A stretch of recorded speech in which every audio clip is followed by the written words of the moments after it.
kepada acara inti, marilah sama-sama kita saksikan tari kontemporer dari UKM Seni Universitas PGRI Sumatera Barat. Selamat menyaksikan.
Ladies and gentlemen, now we are continuing our meeting to the first session, that is to hear the keynote speaker, which will be delivered by Professor Norasmah Othman, PhD, from University Kebangsaan Malaysia, Mr. Dr. Niko Irawan from Raja Manggala University of Technology, Krungthep, Thailand, Dr. Ania Lian from Charles Darwin University, Australia. The keynote speaker will be moderated by Mr. Edward Kemal M. Selanjutnya, pemaparan materi pada sesi pertama akan disampaikan oleh narasumber kita, Ibu Profesor Dr. Norasmah Othman dari Universiti Kebangsaan Malaysia, Bapak Dr. Niko Irawan dari Raja Manggala University of Technology, Krungthep, Thailand, Ibu Dr. Ania Lian dari Charles Darwin University, Australia, yang akan dimoderatori oleh Bapak Edward Kemal M. Kepada Bapak, waktu dan tempat disilakan.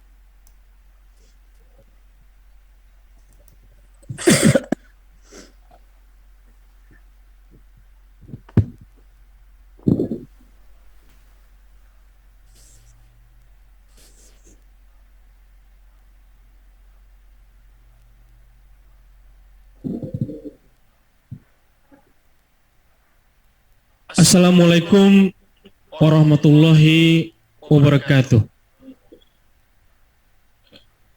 Good morning for all. Welcome to Conference on Humaniora, Social and Education, Tuition, Conference on Science and Technology, Concern, Thursday, 18 November 2021. Ladies and gentlemen, we would like to address our keynote speakers for today. First, Dr. Ania Lian from Charles Darwin University, Australia. Second, Dr. Niko Irawan from Raja Manggala University of Technology, Krungthep, Thailand. Professor Dr. Norasmah Othman from University Kebangsaan Malaysia. Professor Dr. Angsevino, MSI, from University PGRI, Sumatera Barat. Professor Madya Dr. Muhammad Hairi Ibrahim from University Pendidikan Sultan Idris. And the last keynote speaker is Professor Suyan Jibin, PhD from ISO University, Taiwan. Ladies and gentlemen, before we start, we will inform you some information. First, the conferences will be divided into two sessions. The first session will be presentation from Dr. Ania Lian, Dr. Niko Irawan, then Professor Dr. Norasmah Othman. The second session will be presentation from Professor Dr. Angsevino, MSI, Professor Madya Dr. Muhammad Hairi Ibrahim, Professor Suyan Jibin, PhD.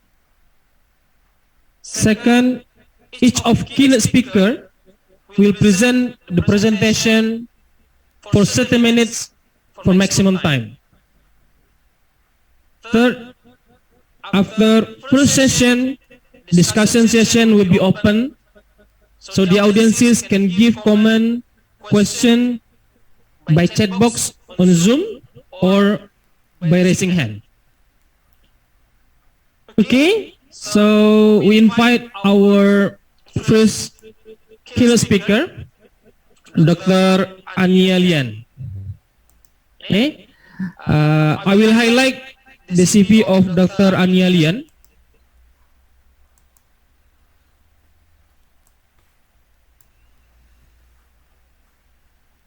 Dr. Ania Lian is one of the senior staff in the National Graduate Center of Education, College of Education. Dr. Lian coordinates the Master in Education International Course and Development of Higher Degree Research Supervision Culture. Dr. Lian has a high international profile in the areas of computer-assisted language learning, student center, second and foreign language pedagogy, English literacy, and academic writing. Surprisingly, her research includes projects investigating quality assurance, in higher education curricula. In 2017, Ania was awarded a prestigious Australia Awards grant, linking Charles Darwin University with universities in Cambodia. The grant focuses on the skill, processes, and system necessary for developing new academic courses with curricula based on international standards. Dr. Lian works with many PhD students, and her most recent core research includes a reading for emotion method that she developed to support student language and literacy skill. Her identification link neuroscience and providing student-centered approach to academic writing. So this is a bit of CV of Dr. Ania Lian. So all the audiences, you may take a look later about Dr. Ania Lian. And for Dr. Ania Lian, are you ready? Yes, I am. Okay. Okay. So we invite Dr. Ania Lian to present your presentation. For Dr. time is yours. Thank you so much. Professor Dr. Ansofino, Dr. Kamal, and also distinguished guests, colleagues, students. I'm glad to see you here, and thank you so much for the invitation. It is an honor. So today I would like to talk about integrating computer-assisted language learning innovation into practice in the post-COVID era. In order to provide my presentation with some meaningful context, I would like to refer you to an event that happened yesterday.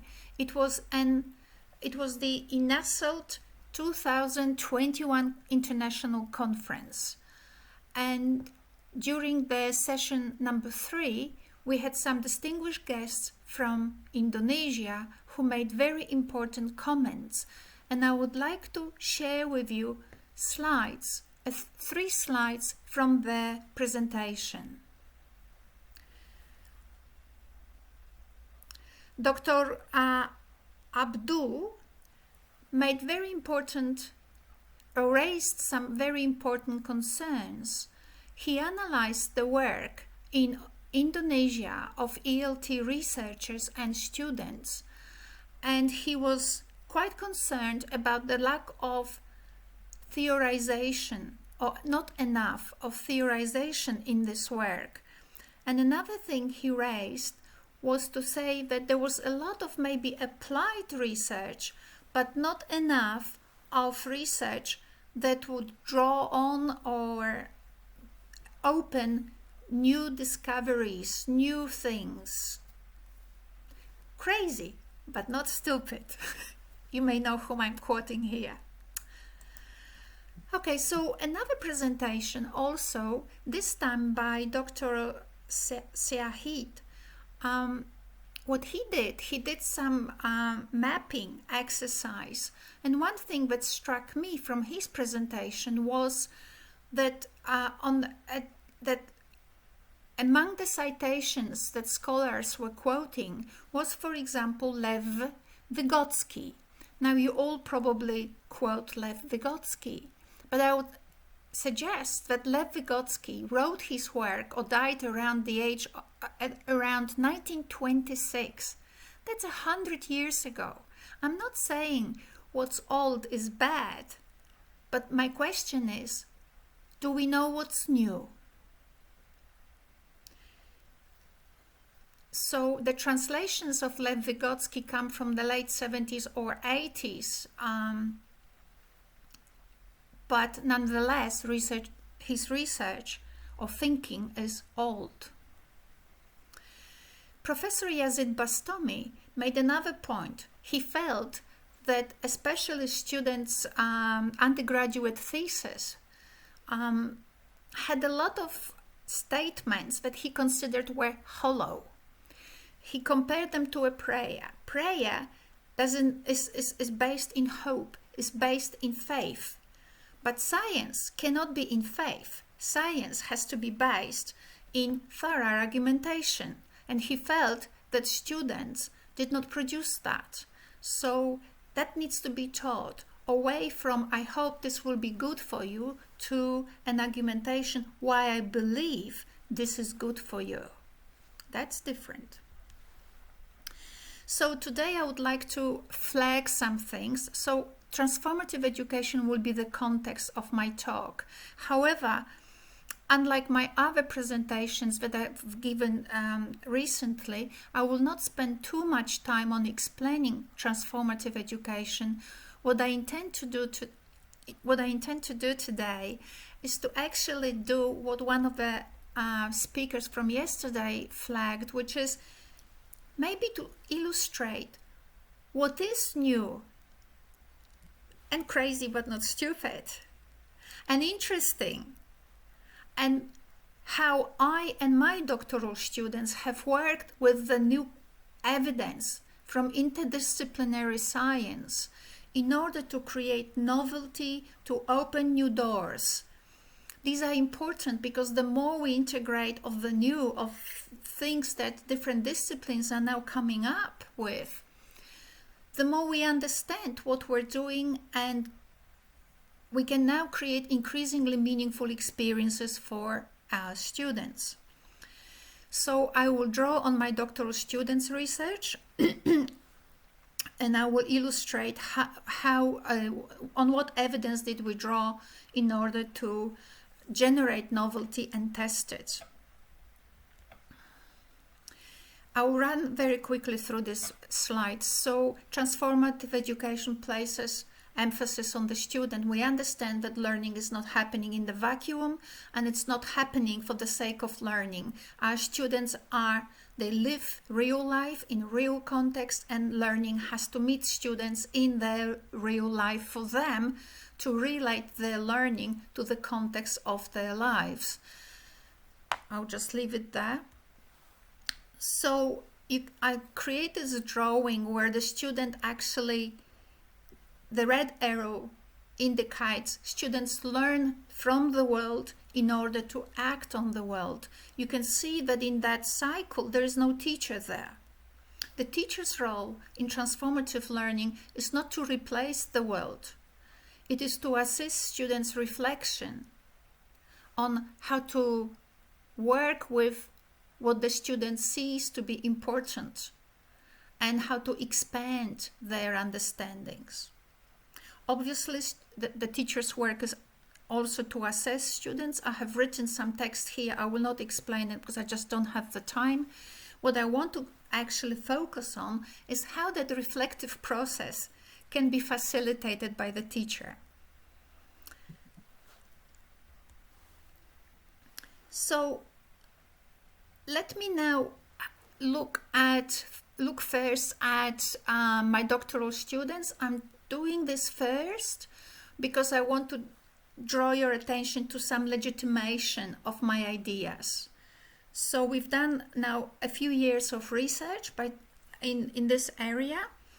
It's not just me, also my team members have done decades of research, and I would like to show you what we have done and the results.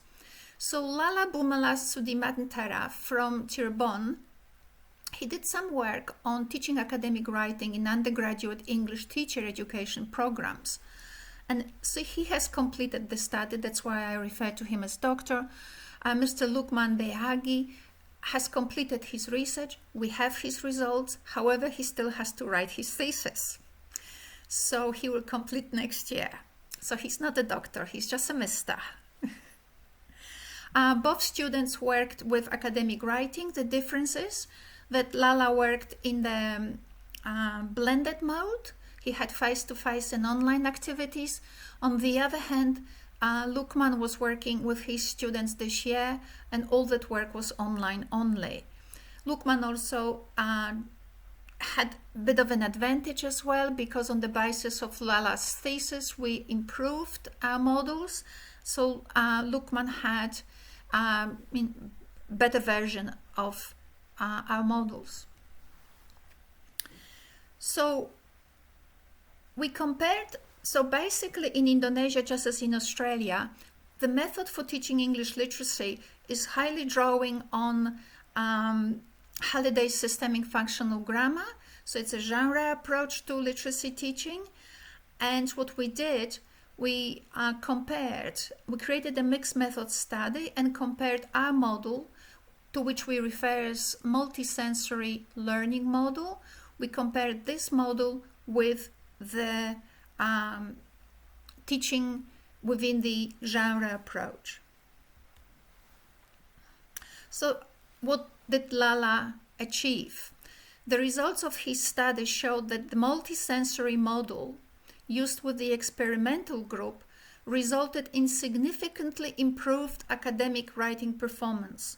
What we did, we used independent raters, so people who were highly skilled in academic narrative. However, they were not connected to the university where Lala was doing his research. And also what they did, we did a double-blind study, which means that by the time the raters received academic texts of the control group and of the experimental group, they didn't know which texts came from the pre-test and which texts came from post-test. They didn't know from which group, experimental and control group. What was interesting though, that in Lala's context, the control group were groups A and B, and in that university, A and B groups comprised of what the university alleged were better students. And indeed, on the pre-test, the group A and B, which was the control group, scored well higher than the experimental group, which is the group of students C and D classes. However, in the post-test, what happened, what was very interesting, the experimental group didn't just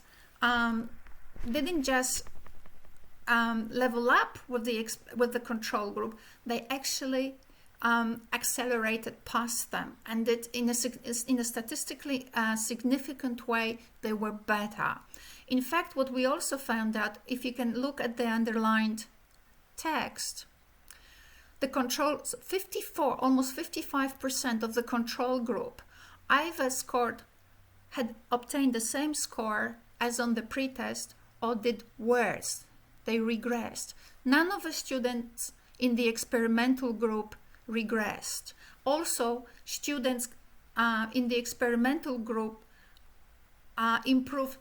All of them improved. So there was an improvement for every student. So the group performed improved as a whole.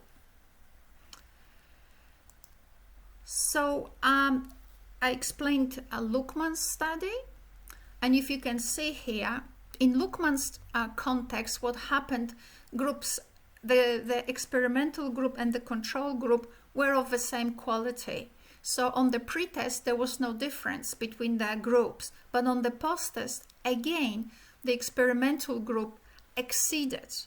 There is absolutely no overlapping between the control group and the experimental group.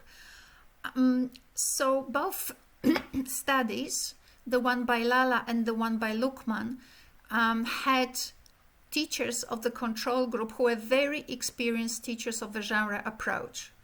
So, whereas on the other hand, neither Luckman nor Lala were very experienced in the approach that we have tested. That's because the approach is very robust. It doesn't have a long learning curve. Why? Because it focuses on learner-centeredness, not on content. This is what you must learn. This is what you must remember, right? This is very difficult. Whereas here the model is a little bit more reflective and student-centered. So how did we get there? So this is the core of my talk today. What I would like you to say is not necessarily that you buy into our approach, that you get convinced. My job really today is, as I envisage this, is to show you where to look for information to do crazy things but not stupid. Right? That's what I would like you to do. Where I found this information, and also my team that I work, my research team that I work with, where did we find it? How did we go about it? I'm doing this because I've been writing about it and I've been talking about it, but I think that a lot of people find it difficult. They find it that it pushes them out of the comfort zone. It is so much easier to say, oh, I do scaffolding, and Lev Vygotsky says to do scaffolding. I do crash and I+1. What's I? I don't know, but everybody else is saying I+1. What's 1? I don't know, but everybody else is saying this. The field is not progressing. It's a fake progress. Publications are fake. But that's all okay, but not for our students and not for the benefit of our country and our university. Because the world is moving past us and we need to catch up. And not catch up to do what other people do, but learn where to look for information and develop amazing things. So I looked to many fields. I looked to social semiotics, I looked into physics, I looked everywhere. But I would focus today specifically on neuroscience. We all know that today the field of neuroscience has progressed immensely. The technology that is available has enabled the field of neuroscience to come up with a lot of evidence about how people behave, how people learn. I focus on what we are and how we learn. Now, I'm not looking into students of neuroscience, although I could have. I'm looking into the key figures. Professor V.S. Ramachandran is the Einstein of neuroscience. You type him into YouTube, that's how I found him, by accident. I didn't look for his publication, which I'm exemplifying here. I found it on YouTube. And he left me breathless, like he leaves everybody else. So this publication was very interesting. And notice, 1996, that's just about 30 years ago. Think about it. Is his name integrated as a citation in the readings that you use? Do you use Ramachandran when you talk about English language pedagogy? Clearly, as we saw from the presentations yesterday, Ramachandran was not there. Ramachandran's research, and obviously he's working in a lab and he's got other people, so he's not just plowing the ground of neuroscience all by himself, provided us with very interesting insights as to why we have two hemispheres. What do the two hemispheres do? And notice that the left hemisphere is the hemisphere which is happy. It's a happy hemisphere. It knows everything. But the right hemisphere is the depression hemisphere. That's when you are listening to something new, read something new, you want to push it away, you go and have your best food, you just go and call someone, because you need to do something to release the pressure. The right hemisphere is the one that helps us to learn. So it's an unhappy hemisphere. It enables us to explore the unexplored territory. And all the holistic systems that govern our behavior and learning are there, because they are low resolution systems. Low resolution emotions, music, intonation. Holistic thinking, holistic systems sit in the right hemisphere. And the left and right hemisphere work together in order to change the low resolution systems into more precise high resolution systems. And high resolutions are sitting in the left hemisphere. These are your mastery systems. So what we decided with my research team and with my students was, how can we provoke learning? And clearly from this picture we know that in order to do so, we have to create tools that maybe bypass the left hemisphere altogether, or that tap or trigger right hemisphere more than the left hemisphere. So all of us who love drills, grammar drills, vocabulary lists, no, these are just too low level. We need to look into these sort of more ambiguous, more abstract music, emotion, What else? I will show you. Aesthetics. So this is a quote from Ramachandran. I'm leaving this in the PowerPoint. I will send you the PowerPoint for those people who would be interested to actually look at it in more detail. But I'm not talking about it because I just don't have enough time. So what does neuroscience tell us about how we learn? Well, it tells us, if you can see this pink arrow, it tells us that we do not see what the input, we do not see the input. So the idea that we say something to someone and they hear it, it's just an illusion. We do not see input. We see what we are.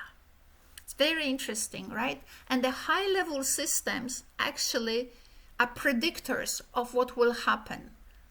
So that's very interesting. It doesn't matter how much you explain to people, how much you show, people see what they are, we see our past. Now also another interesting insight was that even though you might be now hearing my speech, as you are engaged in comprehension, at all points, all the time, you engage all your sensory information, all your senses. So we are multisensory.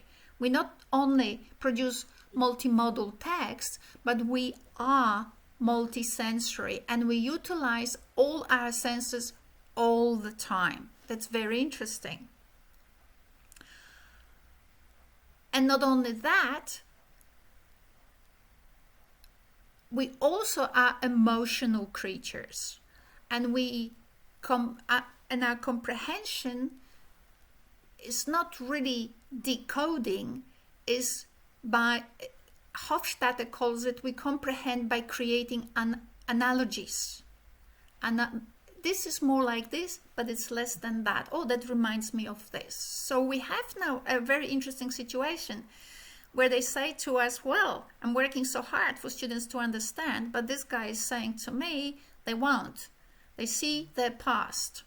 Learner-centeredness. That's why learner-centeredness actually is so emphasized by transformative learning. Multisensory processing, including emotion. Very interesting. So the people who are very at the core of the idea that we are emotional creatures are Professor Antonio Damasio and Dr. Imordino Yang. So you can find their lectures on this issue on YouTube. You can also find their publications. I started first with YouTube to see whether there's anything interesting there. So we do not process information logically. In fact, when you do, you are either psychopath or you are working against yourself. What they are saying is that we process information fundamentally emotionally, and when we interact with other people, it is to evoke or elicit in them an emotional reaction. I do the same now. I want to excite you. I want to engage you. I want to amaze you. I'm not sure if I will succeed, but that's what's my aim, right? And these are emotional goals, not logical goals. Okay. So if we forget the column for EFL learning, let's have a look at some principles where it's point to previous interactions. So experience matters. In terms of brain, how our brain processes information, it is about minimizing threat. So overloading people with left hemisphere, bypassing the learner-centeredness, it's only maximizing threat, not minimizing it. Thinking is forward-looking, it's goal-oriented, where I'm going. Again, learner-centered. Perception is problem solving, so students need clues. I will come back to that, but perception is problem solving. Is not seeing, is selecting. Perception is selecting what matters, not seeing everything, because that's what autistic children do. They see everything. We build reality from fragments. We don't see reality as it is. I select items from reality, and we do it in quite a interesting fragmentary way. And then we've evolved our interpreting systems on top of our emotional systems, because our emotional systems are primary. They were first here. Before we develop our frontal cortex, we had the thing at the back. So that's actually primary and continues to be. So this is very nice evidence, and I'm exciting you to go to the internet and learn a little bit about neuroscience, find something, and think how creatively you can now engage it in your teaching of English language. Will you take risks? Yes. Will you fail? No, but because the principle is good. But will you be in 10 years better than today? Yes. But you have to start somewhere. You can't be Einstein overnight. Nobody is, not even Einstein.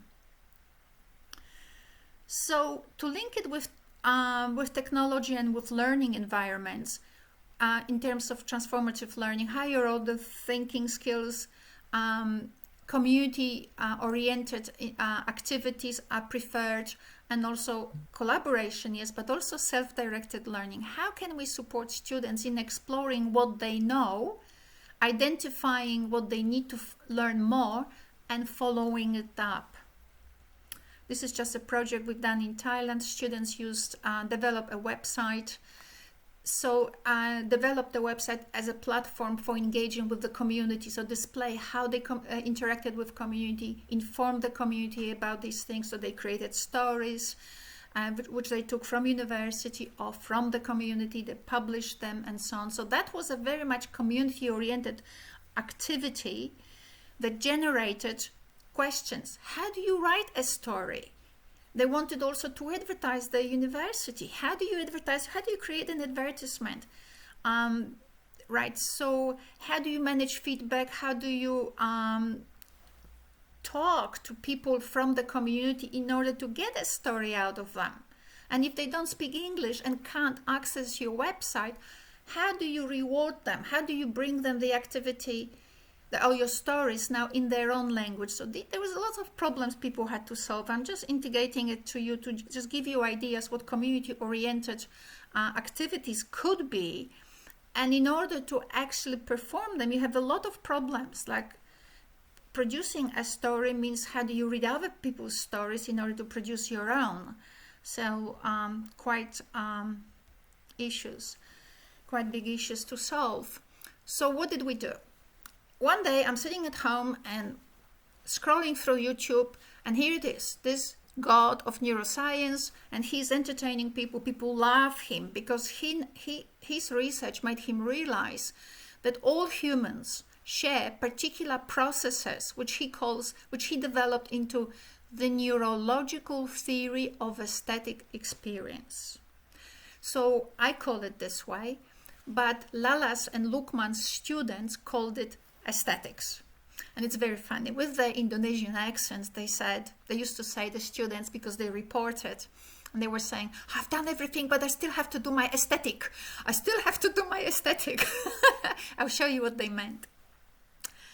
So it's very interesting. He came up with all this range of categories that he says enable us to make aesthetic decisions about art. But think about it. Art is communication. Once I realized that, I couldn't believe it. Text, which is my job, I am a literacy teacher. Text is communication. So what's the difference? None. So question was, okay, both are communication. How can I use these principles that he identified and translate them to text? Not art alone. He explains about art, but I need to do it for text. So what did I do? Influenced by my team, research team, who has been doing work, Professor Ania Lian specifically, who's been doing work on intonation in the context of second language learning, my first thought was intonation. How can I connect art with intonation? Interesting, right? Interesting. Well, you can draw intonation. So this is Lala here, Bumala. He gave a talk just the other day, and he produced a list of applications that you can use. You talk to them and they will draw your intonation pattern. So what we found, it's very interesting. I did this research with my coursework master's students. And what we found, that there were very visible differences in the way how expert academic writer wrote texts and how postgraduate students, especially from non-English speaking backgrounds, were writing. And that was amazing. I never thought I could see so many things. If you can look just now at the encircled areas, Professor Lian, when he spoke, his sentences were regular, long, the same duration, always about 5 chunks, right? So 1, 2, 3, 4, 5. When the student recorded her text sounded more like, not quite like a 6-year-old, but just about. While Professor Lian spoke in 5 chunks, the student spoke in 2 chunks. Da-da, da-da, da-da, da-da, da-da, da-da. Whereas Professor Lian spoke da-da-da-da-da, da-da-da-da-da, da-da-da-da-da, da-da-da-da-da, da-da-da-da-da. Look how many clues he was giving you. And connecting these clues is difficult. So this is what the students in Lala and Lukman had to solve. If they wrote da-da, da-da, da-da, da-da, so rather than doing what the genre approach is saying, oh, these are your connectors, you've got to force them somehow in. I'm saying you've got only 2 chunks, friend. How are you gonna put your 2 chunks, marry them together in order to get 5 chunks? That's a task. And now students could use Google Translator, could talk to each other, could be upset, whatever, but now they had a visible task. How am I gonna turn the 2 chunks to 5 chunks to be more like Professor Lian as opposed to ESL student? Interesting.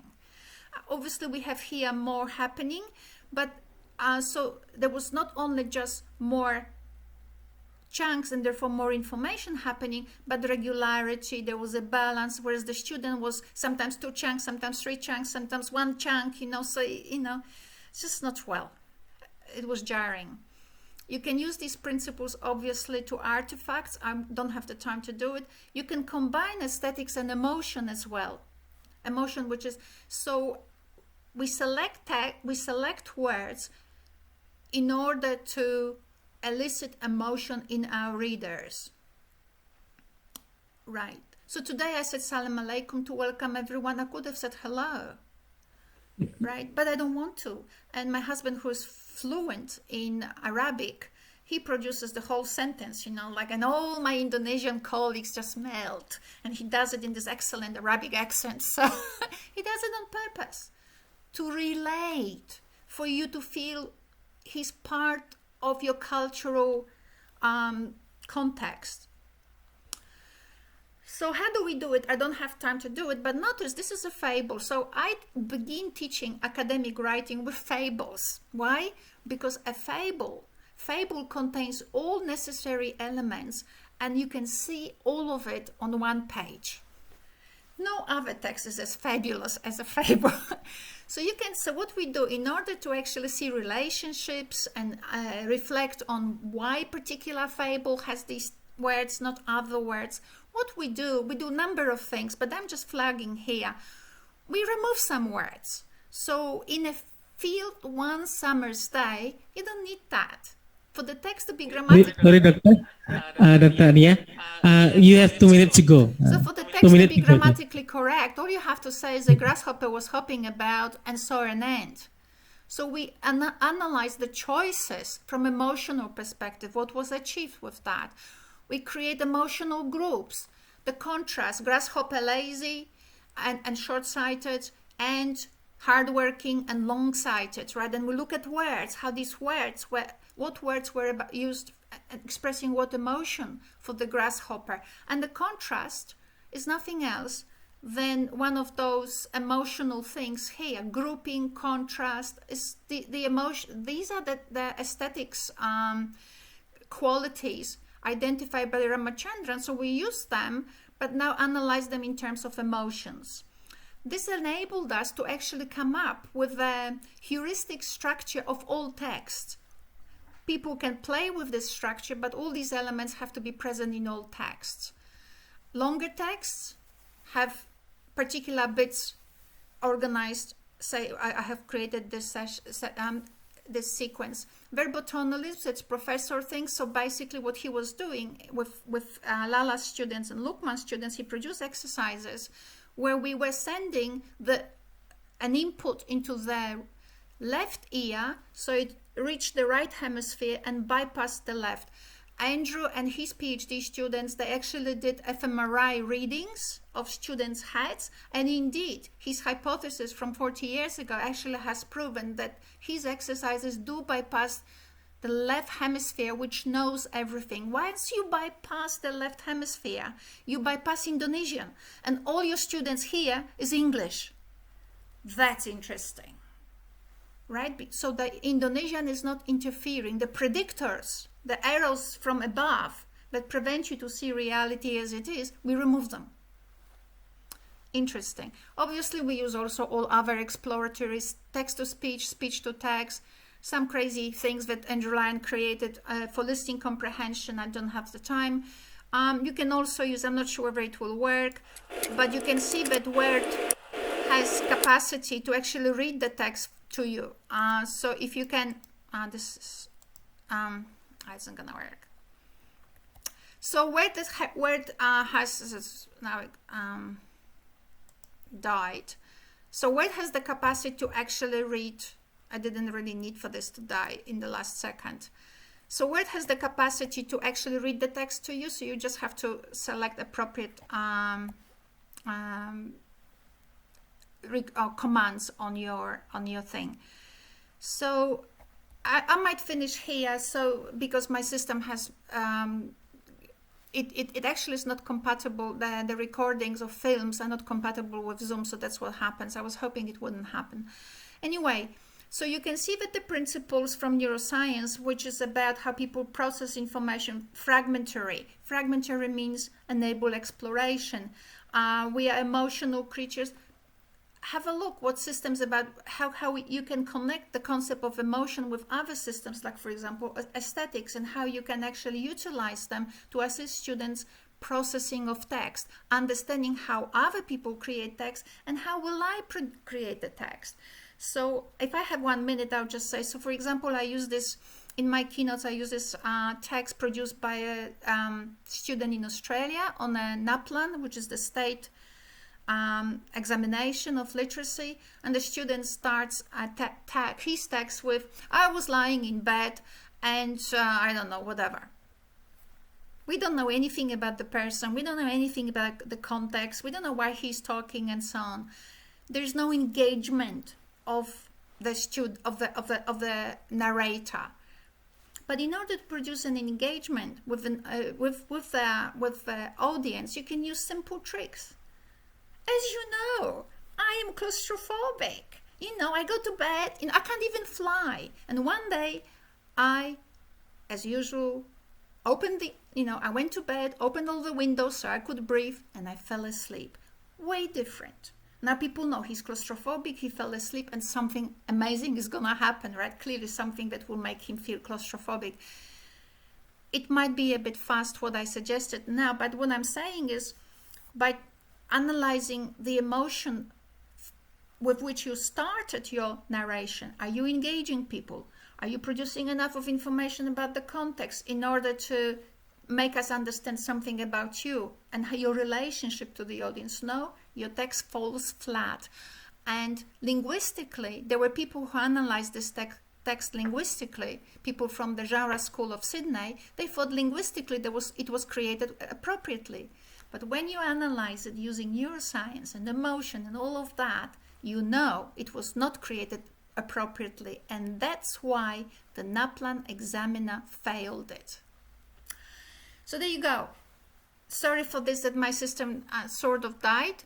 But thank you so much for your time. And I hope that it was of benefit to you, my presentation. I'm very happy to finish here.